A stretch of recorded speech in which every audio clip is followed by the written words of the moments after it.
Allahu Akbar, Allahu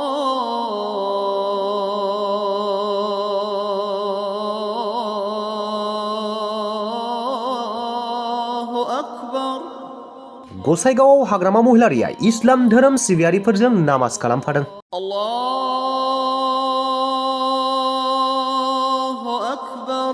Gossaigaon सहरनि सिङाव थानाय हाब्रुबिल कम्युनिटि नब्लाङाव दिनै बारग' बिटिसिनि सिब हाग्रामा महिलारि बिथाङा इस्लाम धोरोमनि सिबियारिफोरजों नामाज खालामफादों।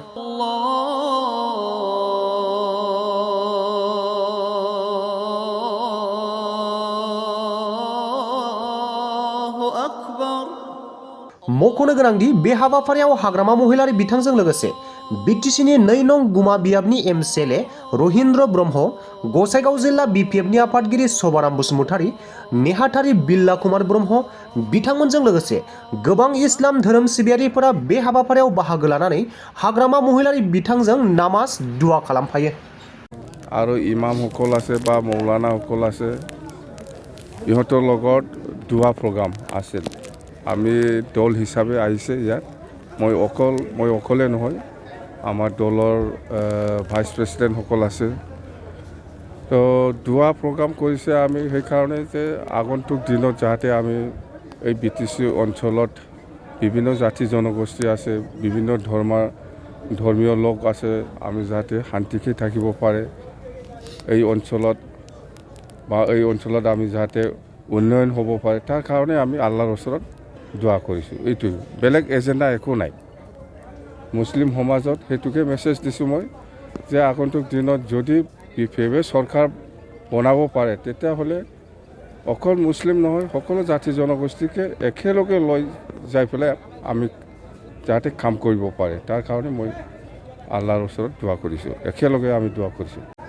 এইটো প্ৰমোদ বড়োৰহে কথা। কোনোবা ৰাইজে কোৱা নাই নহয়, কোনোবা পাব্লিকে কোৱা নাই, কোনোবা ৰাইজে কোৱা নাই। এইটো ৰাইজৰ কথা নহয়, এইটো প্ৰমোদ বড়োৰ কথা, ব্যক্তিগত কথা। এইবিলাক আৰু কিবা আছে, এইটোৱে বাছ হৈছে। क'क्राझार सहरनि रायजो राजाफोरनि थाखाय गोजोनथाव खौरां। बिटिआरनि गाहाय राजथावनि क'क्राझार सहरनि जेडी र'डजों नांजाबनाय सुदेमपुरी गांजेमा बाजाराव थानाय आइ आफा मेड लाइफ बिएम हस्पिटालाव रोंगौथि गोनां डक्टर आरो नार्स स्टाफफोरनि गेजेरजों गथ'साफोरनि बेरामजों लोगोसे जायखिजाया बेरामिफोरनि थाखाय होगासिनो दं मोजां फाहामथाय। बे हस्पिटालाव नोंथांमोनहा गोबां फाहामथाय खाबुफोर मोननो हागोन। 24/7 emergency service, laboratory, pharmacy, paediatrics, medicine, gynaecology, dental, urology, dental x-ray, play area, x-ray, sonography, OT, ICU, NICU, PICU नि खाबुफोरखौ मोननो हागोन। आइ आफा मेड लाइफ बिएम हस्पिटाला 24 घन्टा जेब्लाबो खुलायै थागोन आरो लांलाय लाबोलायनि एम्बुलेन्सआबो मोजाङै सार्भिस थागोन। आबुङै खौरां लाहरनो थाखाय 9101 655 430 8822 688 026 जानबुं नम्बराव खौरां लाहरनो हागोन।